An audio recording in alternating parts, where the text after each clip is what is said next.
I'm Anna, and in this week's episode, I speak to Vinita Godinho and Mariko Braswell, two amazing women who have actually worked with quite closely in the last 12 months, particularly on the topic of financial inclusion. And they've both actually taught me quite a lot. I started speaking to both of them early on when I was really developing this interest in financial inclusion, and they both have such vast backgrounds in this space. Thinking about these two experts together, it's a really amazing combination, and they've actually partnered up to create the APAC Financial Wellness Initiative. So I speak to them a little bit about that and just find out, what does financial inclusion mean to them? Why is it so important? And obviously it's a topic I'm really passionate about, but it was just a really fun conversation about something that the three of us are just so invested in. And I think it would have been a conversation we could have for many hours, but we just tried to keep it nice and short. But it was a good one, and I think there's a lot we can learn from different global perspectives, and they're really working hard to actually form these connections globally to really make a wide-scale impact in financial inclusion. I was going to say, very on brand for you to be talking about that in this week's episode. The APAC region, I guess, is an interesting one. What I really took away from my conversation with Joe back in the first episode is just how varied the APAC region is and how many different challenges there are in terms of solving specific financial inclusion challenges in different markets that have very varied populations, have quite different cultures. We kind of talk about it as one region, but there is a lot to really unpick in terms of how you go from market to market to try and solve that financial inclusion issue. And I guess the other thing that's really interesting to hear about is just the point around collaboration, which again has come up quite a lot in some of our recent chats, having different people bringing their really specific experience to trying to solve a problem together. Definitely. One that we're both, I think, quite interested in hearing more about. Yeah, I think it's the ultimate combination of fintech and financial inclusion, which is just both of our favourite topics. And I think something else that we discussed that I thought was particularly interesting was just thinking about the role of money and how that differs in different cultures, because I think a lot of what we think about is through our own lens, and I think it's really important to think about how is it different, based on how you're brought up, your culture, where you live, the country that you're in. And I think there's a lot we can learn from these global perspectives. So really looking forward to handing over to this episode, and I hope everyone enjoys it. Let's get into it.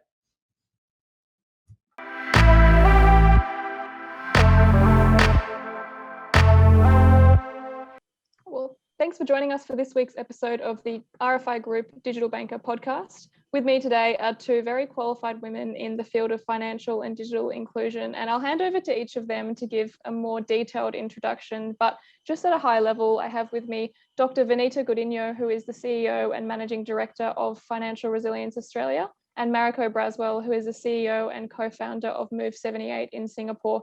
Now, we're going to be speaking about a topic which I know I've already mentioned how much I love, but it's going to be the topic of financial inclusion and also digital inclusion and what can be done to improve this globally. And it's quite a big topic, but I think we're going to have some really interesting conversation today. Vinita, I might start with you to introduce yourself and talk us through your experience in banking, academia, and the nonprofit sector as well. Thank you. Thanks, Anna. And hello to everyone who's listening today. Thanks so much for the opportunity to talk, as I say, I can talk underwater on this topic about financial inclusion, health and well-being. So as Anna has mentioned, I'm Vinita Godinho, the CEO of Financial Resilience Australia. And financial inclusion, health and well-being has been at the core of everything that I've done in my professional career. I've changed hats many times, Anna. I started as a banker. I then went on to do some academic work, a PhD on financial wellness and understanding in Aboriginal Australia. I've worked in a not-for-profit organization providing microfinance to those on low incomes. And I now am a social entrepreneur, using all of my experience and research to try and help people who have financial difficulties. And I also moonlight as someone who looks at the issues of mental health and the stress that not having enough money or worrying about money can cause. So in many ways, the common thread across all of my roles throughout my professional and personal life has been how to help people to manage their money better so that they can be more included, have better financial health and well-being. So this is a topic I'm absolutely passionate about, and I'm so proud to be able to share some of my learnings with you today. Thanks, Vinita, and definitely really looking forward to hearing more about all of what you mentioned, particularly around money and financial inclusion as well. So I think there's a lot that we could talk about. But Mariko, I might hand over to you now to introduce yourself further and outline some of your work in fintech inclusion and innovation as well.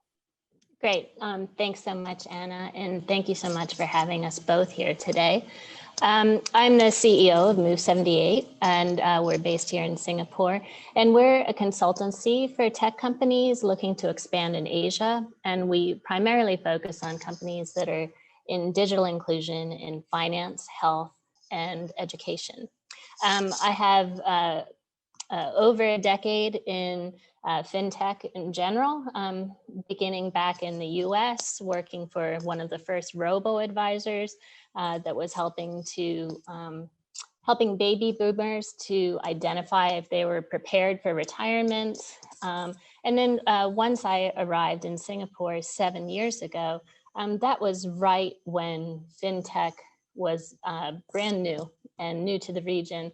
And so I embarked as part of that ecosystem right away, working with Next Money, which was then Next Bank, helping to establish global chapters, and then working with a number of fintechs throughout the years, primarily in marketing and PR, and also with innovators, but in media relations as well. But also with Move78, we started to focus more on financial inclusion and then digital inclusion more in 2019.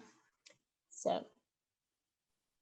Thank you. And I think you can already see why you both work so well together. And I think I've already learned so much in the last probably 12 months of getting to know both of you and learning more about your work, because it's not just financial inclusion, but it's all the other things that actually are involved. And I think to start the conversation off, it'd be really great to learn a little bit more about what financial inclusion means to both of you. And Vinita, I might start with you to just let us know what it means to you and why it's so important to you as well. Sure. So let me start with a bit of an academic nerdy definition of what financial inclusion actually started as. So many decades ago, researchers discovered that bank branches were withdrawing from poorer locations and locations which were harder to reach, and that these populations were having less access to finance than those in a wealthier and easier to reach location. So for example, remote and rural locations, poorer socioeconomic communities and neighborhoods had less access to banking, and they started calling this financial exclusion. So the original definition was very much about access to finance. As time has progressed, this definition has broadened to not just be access to finance, but also the usage of banking products and services, particularly finance from mainstream organizations. So that was the original definition of financial inclusion. But over the years, people have recognized that it's not just about having access to finance or even using finance. It also needs to look at the demand side of the issue, which is capability. How capable are people of using these products and services most effectively so that they can lead healthy and resilient lives? How can the system also support them to recover from financial shocks? As we all know, a global financial crisis showed us how financial crisis can happen to anyone. And COVID over the last couple of years has just exacerbated that. So the concept of building resilience to financial shocks started getting mixed into the debate as well. And I'm so pleased that over the last few years, we've also started looking at positive aspects of this, calling it financial health and financial well-being. So although the definition started very much from an access and usage of finance, it has broadened in my mind and how I like to talk about financial inclusion to include not just supply side issues of access to finance, designing products and services that actually meet the needs of different kinds of consumers, but also the demand side of the issue, helping consumers to be able to make good decisions so that they can achieve their financial goals, whatever those goals might be. So to me, as in my, most of my working life has been in finance. So money, I know, sits at the heart of almost every aspect of our life. So to me, the ability to manage money and to use the financial system in a way that meets your financial goals, whatever those might be, is a crucial life skill.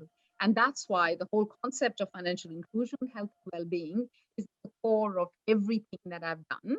irrespective of which hat I'm wearing as a researcher or as someone working in a not-for-profit environment or someone looking after member interests, which is what I'm currently doing. So I hope that kind of gives you a flavor for what inclusion means to me and why I'm so passionate about it. Definitely. I really like the point about well-being as well, because I think if we think about financial inclusion starting from exclusion, so looking at who's excluded and how can we minimize that exclusion, but then also thinking about how can being included or how can being financially literate or even just resilience and well-being, it's sort of putting a positive spin on it as well. So it's thinking about how can people engage with money in a more positive way, even in a more simple way, just what does money mean to them and how are they managing it? Mariko, did you want to add anything on financial inclusion and what it means to you? Sure. Although Vinita, she pretty much covered all the bases there, and I'm in full agreement. But simply put, on my end, I really think of financial inclusion as leveling the playing field, so to speak. It's not just access to the appropriate products, but it's also making sure that people know how to use them in a sustainable way. That's all it is. And it's beyond just having an app or a bank account. People need to know how to use it to be able to thrive. So we're both saying the same thing. Vinita was a bit more eloquent though. Both of those I think was really helpful, and I think both of your vast experience also really shows in how you think about financial inclusion. And I know personally I've learned a lot from both of you about financial inclusion, and I think even recently just learning more about the role of money for people and how a lot of that depends on how you were brought up and the role models that you were exposed to, and how your parents viewed money or other people in your space. And Vinita, I'd be interested to start with you on the topic of money and thinking about your topic. Well, your PhD that you did was about financial wellbeing for Indigenous Australians. So I'd really like to know, based on that research, what do you see the role of culture plays in sentiment towards money and money management? Sure. Thank you for that question. Because, most of my life as a banker, so I didn't start as an academic, I started as a banker. And every day I'd be helping people with their money. And every single person who walks into my door, I was really always interested. How do they think about money? How do they feel about money? And how does that influence how they actually use and manage money? So it was always a question that had been at the back of my heart. And as someone who then migrated to Australia from a different culture, and so my background is a Hindu. I was brought up in India, and coming into an Anglo-Celtic almost like an Anglo culture, which is very much a Western civilization. I was always looking to see how do different cultures feel about money and the system, the way it works in Australia. So the question that I asked in my PhD was, how does Aboriginal Australia think about money? How do they feel about money? And how does that influence the way in which they want to use money? Therefore, what that means for their financial health and well-being, how can the system support them better? So that was a basic question that I asked in my PhD.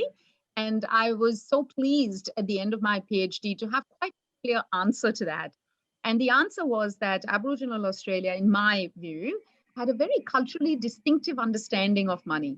And that cultural distinction of money actually really strongly influences the way in which people feel about money, whether they want to engage with money as a whole, and then how they want to use it so that they can achieve their financial goals. So that was what my PhD discovered, that there were four culturally distinctly ways in which Aboriginal Australia viewed money. And I went on then to explain how that distinctive view then influences the way in which they want to use money, and therefore the ways in which the system support them so that they can use money in ways that reinforce their cultural identity instead of clash with their cultural identity, and helps them to use it productively so that they can improve their well-being. And if you want to know what those four things were, one, I found that the boundary within which money flows in an Aboriginal household is larger than the nuclear family. So as a banker, most of us think that money flows between parents and children in a nuclear household. That's how most of the policies are set up. But that was not true in Aboriginal Australia. I found that it flowed through connections and family and kin, and even across the whole community, money was being shared. It wasn't just in the nuclear household. The next thing I found was that money was being prioritized for caring for family, and this was a broad definition of family, not so much for saving individually. So this has a big effect on how you can motivate people to save money in order to meet goals, because those goals may not be individual goals like buying a car or a house. It may be family or community goals, such as achieving something that the entire community can benefit from. Another thing I found was the role of the elders in helping people to use money wisely. This whole concept of learning about money from your parents was very strongly reinforced in the Aboriginal community, but it may not be your parents. It may be the community elders whom the community looks to be able to use money wisely.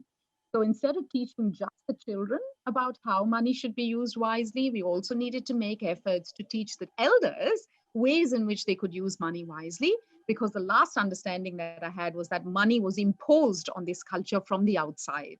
So it was very much a culture that had no concept of money, and it wasn't needed because it was very much a trading culture.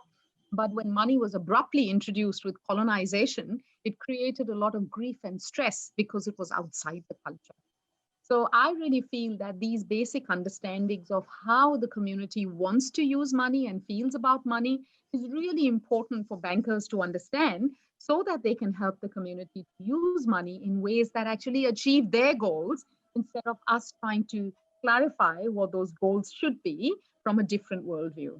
So I hope I've answered your question in terms of how feelings and culture can influence money and what it means to people. Absolutely. And I think that role of culture is so critical, especially, I guess, when thinking about how financial services products and the industry itself is designed. And it's typically, made by, Western culture. It's made by people who think about money in a certain way. And I think that's such a critical point when thinking about why people potentially manage money in a different way to what a Westerner might expect, or why in one culture they're doing something which seems impractical for another culture, but in reality it's just different. And I think that acknowledgement is quite important to financial inclusion. I think your work really highlights that in the Australia context as well. So thanks for sharing a bit more information about that. I think as well, when we think about the role of money, how we make payments is important as well. And something that we've been talking about with the pandemic is the impact on payments trends. So we've seen increase in contactless payments such as credit cards, debit cards, particularly debit cards. But we've also been discussing the impact of cash, and particularly with the pandemic, where there was some stores in Australia, and I know in the UK and some other countries, cash was actually banned to reduce the risk of transmitting the virus. Mariko, I'd like to ask you about the idea of a cashless future and what role you think cash does play for some segments of the market. This is a huge question, and everyone's always trying to predict when the world will be cashless. But more important than asking when, I think the more important question is asking how. How will we get there? And how will we do it without widening the gap of those that are digitally excluded? So you can't go cashless if there's still 1.7 billion people in the world that are unbanked. So, and not in formal financial, and don't have access to formal financial services. So it's gonna take a while to get there. But and if you look at certain segments like migrant workers, cash has been vital for them, and as well as in the US and California, I know agriculture workers and growers and pickers, they get paid by check, not digitally, because the farmers prefer to have that little bit of float with a check. And then the growers and pickers, they actually cash that check and hold on to the cash. They don't have a bank account. They have an agreement with a particular bank that they feel comfortable with. And then foreign domestic workers here in Singapore and throughout the region, a number of them feel uncomfortable. 50% I've heard are unbanked here in Singapore. A number of them, they just don't feel comfortable walking into a bank. It could be, it's just intimidating for them. So what to do about that, really? There's apps that are helping those communities, but cash is still vital in the meantime. So to get to a cashless society, all the innovation, there needs to be plans to work in tandem along these cash options as well as cashless options. For instance, the stores you were talking about, the Amazon cashless store in California, the article you had done about those stores, of course, people are being excluded by that. How can a homeless person even enter to get a cup of coffee? And there are cases of laundromats now being more digital instead of using coins, and that can't help the very poor or homeless. So until everybody is included digitally, it's just going to exacerbate things. So it's an opportunity for innovators and solution providers to think ahead and be responsible about what they're providing, to make sure that that they're not widening this gap. I think part of that as well is thinking about who is potentially excluded when we're trying to innovate and make things faster and more streamlined. Like the laundromat example, that I haven't heard of that. That is so interesting, because you'd be thinking that how useful is that for students or for people who are already making mobile payments? It's innovative. But then for the people who are always using coins for that, does that mean they can no longer wash their clothes? And it's one of those unintended consequences when trying to fix or make something easier in actually meaning that a whole group no longer can wash their clothes. Exactly. It's time for the innovators to just have a wider lens and think about potential downsides at the same time. It doesn't take that much effort. Yeah, I guess as well, when thinking about designing these, it's just thinking, okay, who's potentially excluded and how do we mitigate that? Do we make sure that there are 4 washing machines that are still coin operated? But I guess if you don't have that thought, and I think this ties in with my next question, actually, which I know is something that you've done quite a bit of work in when thinking about inclusion. So beyond just financial inclusion, how do you feel the role of health and education and digital inclusion can actually help financial inclusion in society? Well, for Move78, digital, health, and education and finance, they're all interconnected, and this leads to well-being, right? You can't thrive completely if any one of those pillars are lacking. And this goes across all economic sectors. I know of people in the US that are well off, but one health emergency virtually wiped them out. So, and that's not an uncommon story. So, but as far as the consequence of digital exclusion, it goes back to what I was saying before. It's just the widening of the gap that is devastating. It just widens the gap between the haves and have-nots. And this has been brought to light during the pandemic.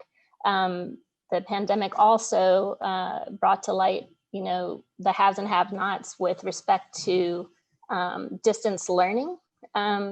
In India, 90% of homes don't have a home-based computer or steady Wi-Fi access, or even there are issues with power here and there. So, there needs to be solutions for that. And we've been working with a provider for that. So, and then there are good developments though, as far as health in fintech starting to be combined more in insurance and micro lending. But I would just say that, anyway, that I should end there. I'm just kind of going on. Sorry, go ahead. No, that's I might perfect. just add one thing, if that's okay, Anna. Yeah, yes. So, there's this concept that is very well understood in medical terms. So it's physical health. It's called the social determinants of health. And what that does is basically talks about how health and well-being is impacted by so many aspects of the society that we live in, as well as the economic circumstances, not just of the individual, but of their family and household that they are born in, as well as the local community that they live in, as well as then the national context that they live in. So all of these layers of the ecosystem, the global context, the national context where you live, the local neighborhood that you live in, the family that you live in, and then you individually, each of these layers plays a role in every aspect of health and well-being of the individual, whether that's physical health, whether it's mental health and well-being, or it's financial health and well-being. So to me, all of these are connected, and thinking of one without the other is actually only looking at part of the picture. And unless we start looking at the ecosystem as a whole, that's when you have unintended consequences like the ones that Mariko was mentioning, because we're only looking at one slice that we're trying to influence, not the whole. So, I think the social determinants of health is a really good framework for us to start thinking of every aspect of health and well-being. I think it also speaks to the fact that, exactly like you're saying, financial inclusion and exclusion doesn't exist on its own. It's completely interconnected with all these other components. And I think when one thing isn't working, then it has these flow-on consequences. But also when one group is excluded, there's other reasons why they're excluded as well. So I think it also just shows why financial inclusion is so important to be central when we're designing products, when we're speaking to consumers about what they want, when we're thinking, especially with fintech, when we're offering new products, new apps, are they accessible for people who are vision impaired or the elderly or people who don't speak English? And if you're not thinking about those things, then your innovation is actually limited. And I think that we speak a lot about financial inclusion from the consumer point of view. And Vinita, I know you've been thinking a little bit about beyond just consumers, what about the business space? So for business owners, what do you think needs to be done to help address inclusion for business owners? I think particularly in the current climate of the pandemic, where we know so many businesses, particularly hospitality, have been really impacted. What do you think really needs to be done to help this group in particular? Well, from the point of view of historically how the industry has responded to issues of exclusion, very often it was first informed by research. So evidence-based practice is, something that everyone's used to. But unfortunately, most of the research and the evidence base has looked at the lens of financial exclusion for individuals and households, not really for small businesses. So from my point of view, the evidence base on the exclusion that small businesses face, and a holistic aspect of that. So not just access to finance, not just usage of accounts and products and services, but also looking at things like capability and the ability to make good commercial decisions and how this impacts from a point of view of the health and well-being of the business. These are things that there is gaps in the evidence base, right? And because there's gaps in the evidence base, I really feel that the action that has been taken in order to address these gaps is also fragmented. So there are bits and pieces of efforts which are made across the spectrum of small business, but really no joined up responses have been practiced, which are now starting to be put in place for individuals and households. So I'm absolutely passionate about looking at micro and small businesses, because all of the research shows that one of the biggest problems that they face is one, lack of personal financial capability. So the individual who's in a small business or running a micro business, their own capability really strongly influences the commercial viability of their business. And the second thing, which across the world everyone has found, is the lack of access to reliable working capital and finance. This is a common problem that everyone identifies, but no one's looking beyond it to say, are they excluded? If they are excluded, what about their health and well-being? How can we measure that? Until we measure it, we won't be able to find ways to actually address and fill those gaps. That's what I'm absolutely passionate about with the hat of Financial Resilience Australia. I'm trying to do everything I can to define and measure financial exclusion, lack of health and well-being for small and micro businesses, and then looking at practical examples of actions that we can take across all layers of the ecosystem to be able to support them. So what can the business owner do individually? What can their business do? What can their local community do? National community do to support small businesses better? And then what can we share across from a global ecosystem so that we are sharing learnings across countries? So just as one small example, we did a piece of research on women micro entrepreneurs in Victoria, and we compared their experience to women micro entrepreneurs in Sarawak in Malaysia.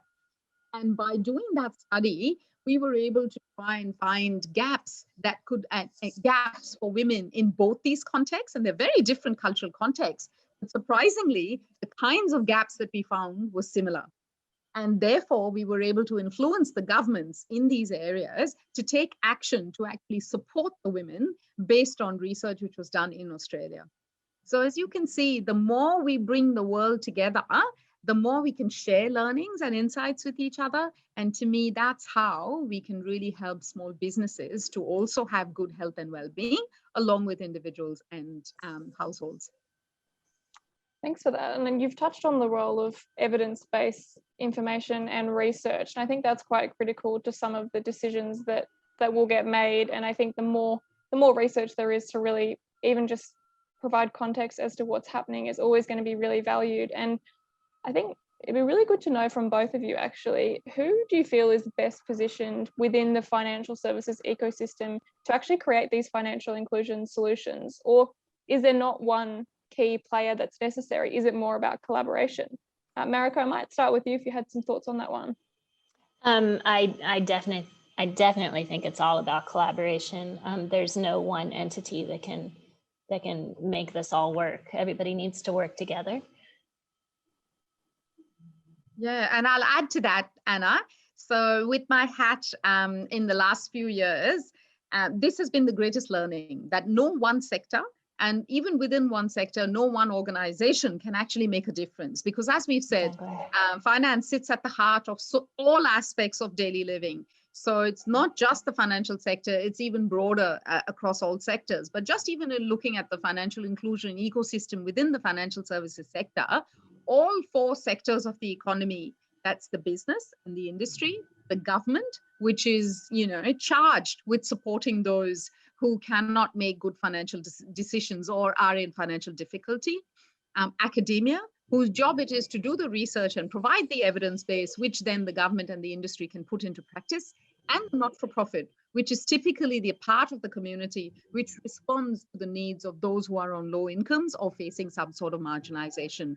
Each one of these sectors has a role to play in supporting financial inclusion, health and well-being, and they cannot do this individually. It's only when they work together collaboratively that you can come up with a solution that avoids the unintended consequences that we've been talking about. So unless the ecosystem can collaborate and everyone work together from the same hymn sheet, the impact on the consumer will be minimized. So to me, I have actually demonstrated this in practice. I set up a cross-sectoral collaboration, which had about 40 large leading organizations from each of these sectors, from the government, from the industry, from academia, and from the not-for-profit sector, all working together to improve financial inclusion and well-being in Australia. And I'm really proud to say that that model was really successful. When I went on my Fulbright scholarship to the US and UK, it was a model that they wanted to implement as well. So in many ways, to me, I know and I have demonstrated that cross-sectoral collaboration is the only way that the ecosystem can genuinely make a difference, which is what the Asia Pacific Wellness Initiative is all about.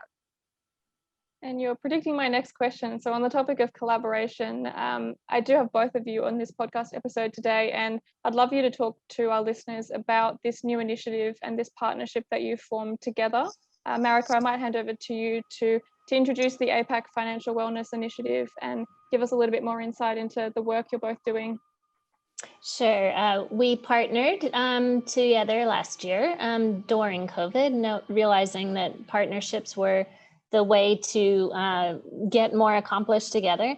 And the APAC Financial Wellness Initiative was soft launched by us last October through a series of events, but it's a cross-sectoral network bringing together those four sectors that Vinita just mentioned: government, industry, academia, nonprofits, as well as innovators and individuals that have a high interest in financial wellness.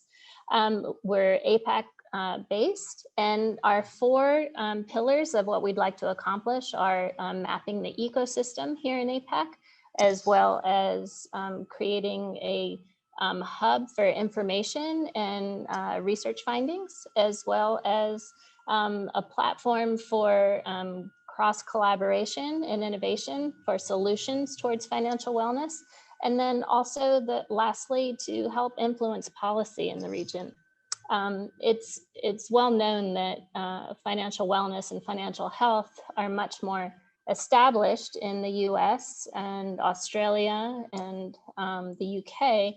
And we're happy to get it going here in APAC and bridge the awareness of financial inclusion to financial wellness and by forming this organization. So we've also been in close contact with the UNCDF, working in concert with their global coalition on financial health to be their APAC portion. So. Fantastic. And Vinita, did you want to explain some of the goals that you have for the organization and any plans for the next 12 months? We want to change the world, Anna. But of course, we have to recognize that, it's the 2 of us doing this pro bono, in addition to the other work that we do. So we're starting small, but we're starting with a crucial gap that I've identified. So to me, evidence-based practice is always the way in which to influence positive action, no matter which part of the economy we're looking at. So whether it's industry, government, academia, or not-for-profit, evidence is the one that actually gets you the best action. So what we're starting off is by filling the evidence-based gap in terms of what does financial wellness look like across the Asia Pacific. So we're very happy to be partnering with a really good collaborator, Infisam, who's going to help us to put together a report, which is the first report we think, which is going to be filling this gap and baselining what financial health and well-being looks like across the Asia Pacific. And we hope that this evidence base will then help us to work with those who are passionate about this topic and start influencing those 4 areas that Mariko mentioned. And for our listeners who want to learn more about your work, where's the best place for them to look? I'll jump in here. Right now, it would be our LinkedIn page, the APAC Financial Wellness Initiative LinkedIn page. And then you could reach out to us there, see all the events that we've been up to, and also our own personal LinkedIn profiles for ourselves, Vinita Godinho, and myself, Mariko Braswell, as well as our respective company LinkedIn profiles, Move78, PTE, LTD, as well as Financial Resilience Australia. Fantastic. Well, thanks both for your time today. I think that we covered a lot of interesting topics, and I know we could probably talk for hours, but I think that's quite a good wrap-up point. So thanks again for both of your time. And for our listeners, if you do have any more questions for Mariko or Vinita, please feel free to reach out to them. Thanks very much. Thanks for listening to this episode of the Global Digital Banker podcast. You can find us on iTunes, Spotify, and Podbean.